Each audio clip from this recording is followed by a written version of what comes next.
Hi guys! Welcome sa isa na namang cooking edition with Tere. Ngayong araw na ito, papakita ko sa inyo kung paano ako magluto ng bilo-bilo.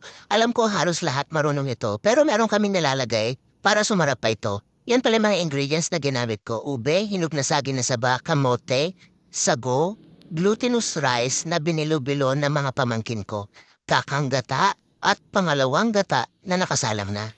Hinintay ko lang kumulo yung gata, tapos nilagay ko yung kamote at ube. Dahil sila yung pinakmatagal ang cooking time. Halo-halo lang. At sunod ko namang nilagay ang saging na saba. Halu-haluin ulit para hindi dumikit sa ilalim.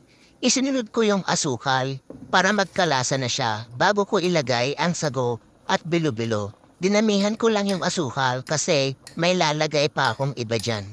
Halu-haluin hanggang madissolve ang sugar. Sunod naman ang sago.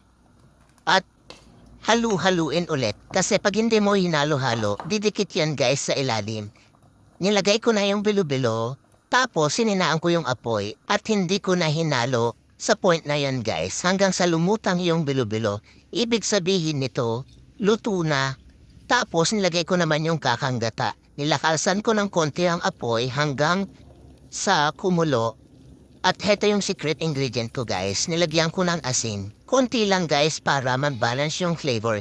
Yan na guys, ready na. Kuya Andre, tikman mo na.